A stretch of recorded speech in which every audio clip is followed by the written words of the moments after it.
الرحيم.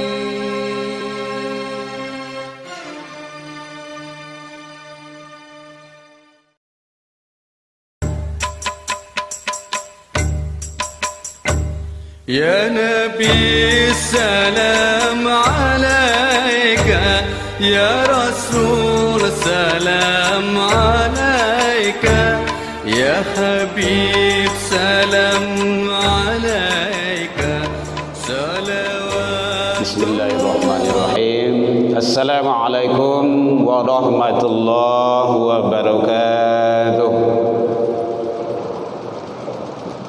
Alhamdulillahilladzi hadana wa li hada wa ma kunna linahtadiya laula an hadanallah. Ashhadu an la ilaha illallah wahdahu la syarika lah wa ashhadu anna Muhammadan abduhu wa rasuluh sallallahu alaihi wasallam la nabiyya ba'da amma ba'du. Hamdan wa syukran lillah, puji dan syukur kembali kita ucapkan kehadiran Allah Subhanahu wa taala. Alhamdulillah biidznillah wa qadarullah, dengan izin Allah Subhanahu wa taala sampai detik ini kita masih diberikan umur panjang, diberikan kesehatan insyaallah zahir dan batin, waktu luang dan kesempatan serta keistiqomahan hati. Mudah-mudahan semua nikmat dan karunia Allah mampu kita syukuri dengan menjalani ketaatan kepada Allah, dengan harapan semoga semua ibadah yang kita lakukan semoga diterima di sisi Allah hendaknya. Salawat dan salam kepada Nabi besar Muhammad sallallahu alaihi wasallam. Allahumma salli ala Muhammad wa ala ali Muhammad. Yang sama kita hormati Bapak Ibu pengurus Masjid Agung Nurul Iman Kota Padang, imam-imam kita yang sama kita muliakan, Bapak Ibu tokoh masyarakat, hadirin kaum muslimin jamaah zuhur rahimakumullah. Dalam waktu yang relatif singkat ini mengisi waktu luang kita bicara berdasarkan kepada hadis yang diriwayatkan oleh Imam Tabrani radhiyallahu anhu. Rasulullah sallallahu alaihi wasallam bersabda, "Sayati zamanin ala ummati." Nanti akan datang kepada umatku suatu masa, suatu ketika yang mana di masa itu kata Rasul, la yabqa minal iman, iman itu tidak ada hanya kecuali ismu, namanya saja. Manusia di akhir zaman kata Rasul banyak mengaku beriman tapi hanya sekedar namanya saja. Sudah beriman sudah, tetapi nilai-nilai keimanan tidak terlaksana, tidak teraplikasi dalam hidup dan kehidupan sehari-hari. Inilah yang sangat miris sekali. Banyak mengaku beriman tetapi sikap, tindak tanduk, perbuatan, akhlak dalam hidup dan kehidupan sehari-hari jauh dari nilai-nilai keimanan itu sendiri. Maka inilah yang dikhawatirkan oleh Rasul akan datang kepada umatku, yang mana dikala itu banyak manusia mengaku beriman kepada Allah tetapi iman hanya tinggal namanya saja. Oleh sebab itu inilah yang perlu kita pelihara terhadap diri kita, keluarga kita, anak turunan kita, masyarakat, kepada seluruh umat Islam dan orang-orang yang mengaku beriman kepada Allah. Mari iman itu benar-benar istiqomah bagaikan karang di lautan. Jan iman samo je baliang-baliang di tebuki, kamangin kancangnya kasih tuluh. Kadang ada iman musiman, manjalang-manjalang suatu ketika ada kepentingan, dia sangat kuat sekali. Tetapi setelah selesai itu, dia jauh dari keimanan itu sendiri. Hadirin kaum muslimin, yang kedua kata Rasul, akan datang menimpa umatku di akhir zaman, wala minal Islam ila rasmu. Islam hanya tinggal lambang-lambangnya saja, rasam nama-namanya saja, tinggal simbol-simbolnya saja. Bahkan generasi Islam itu sendiri tidak mencerminkan terhadap nilai-nilai Islam itu. Hadirin kaum muslimin rahimakumullah. Oleh sebab itu, keimanan yang Allah berikan kepada kita, keislaman yang dititipkan oleh Allah kepada kita, mari kita pelihara dengan sebaik-baiknya. Iman itu adalah sangat mahal sekali. Bahkan nanti sampai ke akhirat, di hadapan Allah menentukan adalah bagaimana keimanan seseorang. Hadirin kaum muslimin, jadi iman Islam mari kita jaga. Jangan sampai lepas dari diri dan keluarga kita. Kadang-kadang simbolnya Islam, kadang organisasi Islam, tetapi nilai-nilai keislaman tidak tercermin dalam organisasi tersebut. Maka inilah yang kita waspadai dan harus kita hati-hati mengamalkan nilai-nilai Islam yang sudah Allah berikan kepada kita.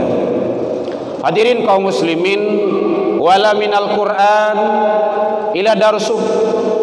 Akan datang kepada umatku nanti di akhir zaman kata Rasul, Al-Quran itu hanya sekadar ditadaruskan, dibaca, dilombakan, tetapi dalam kehidupan sehari-hari jauh dari nilai-nilai Al-Quran itu sendiri.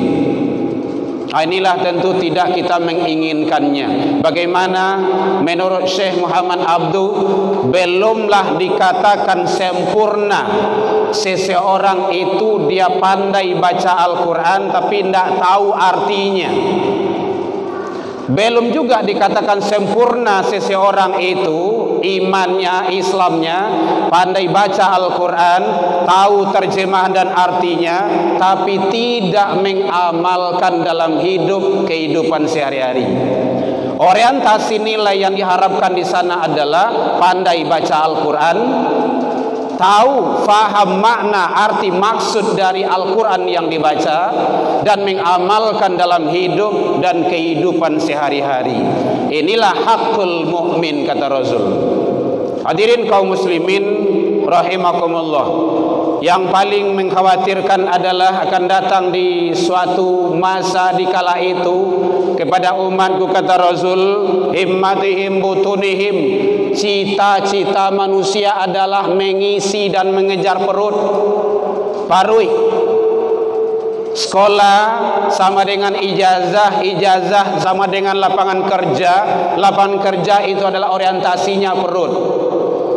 Tetapi jauh dari nilai-nilai Islam, jauh dari nilai-nilai agama, itu tidak diperhatikan.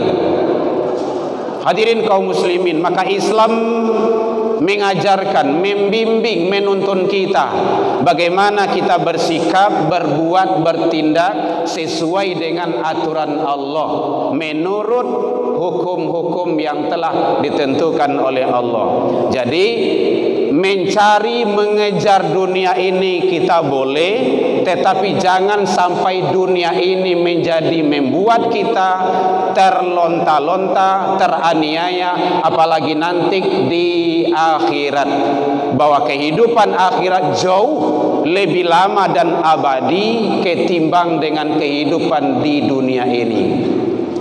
Hadirin kaum muslimin, bahkan di kala itu kata Rasul, yang menjadi kiblatuhum nisa'uhum, kiblat manusia, pujaan manusia, bahkan sembahan manusia adalah para wanita-wanita yang merusak tatanan kehidupan. Hadirin, sebenarnya Allah telah mengangkat harkat, darjat, martabat kaum wanita itu. Di dalam Al-Quran ada satu surah yang namanya An-Nisa. Rasul juga menyatakan An-nisa imadul bilad, wanita itu adalah tiang negara. Fa in saluha saluhadul bilad wa in fasadat fasadadul bilad. Kalau rusak wanitanya maka akan rusaklah negara dan agama itu. Kalau baik wanitanya maka akan baiklah agama dan negara itu sendiri. Hadirin, sekarang yang dikejar oleh orang-orang yang tak suka dengan Islam adalah bagaimana menghancurkan kaum wanita dengan pergaulan muda-mudi. Hati-hati bapak-bapak, ibu-ibu hadirin, awak yang punya anak gadis, waspada, hati-hati. Jangan sampai anak gadis awak, anak-anak kita yang menjadi kaitan nanti kita di akhirat, karena Allah akan minta pertanggungjawaban. Hati-hati, anak adalah amanah dari Allah. Menyia-nyiakan amanah adalah dosa. Hati-hati dan waspada kita. Jadi kalau ada anak gadis kita yang dijemput oleh bukan mahram dia, ndak usah, ndak boleh. Ya, awak pergi Karajo Kelompok sebentar, ndak bisa. Sebantanya ya, ndak bisa. Beko di balian ayah pangsit beko sebentar agak sa mangkok beko. Apa ilah kerja ya. Gara-gara pangsit semangkok. Hati-hati. Banyak kejadian-kejadian yang sekarang yang merusak tatanan anak dan generasi kita, termasuk anak bujang kita. Kalau dulu anak gadis jo anak bujang camih awak, kalau kini anak bujang jo anak bujang makin camih lo wale. Jadi oleh sebab itu begitulah tantangan, dan semua itu bagaimana kita lalui dengan filter keimanan dan keislaman yang dititipkan oleh Allah Subhanahu wa taala. Hadirin kaum muslimin rahimakumullah. Jadi bagaimana kita menjadi hamba yang baik di hadapan Allah Subhanahu wa taala? Manfaatkan dan pergunakanlah semua titipan yang diberikan oleh Allah kepada kita. Mudah-mudahan kita menjadi hamba-hamba yang istiqomah dalam menjalankan ketaatan, meraih ridha Allah Subhanahu wa taala. Ila liqa fastabiqul khairat wa billahi taufik wal hidayah. Wassalamualaikum warahmatullahi wabarakatuh.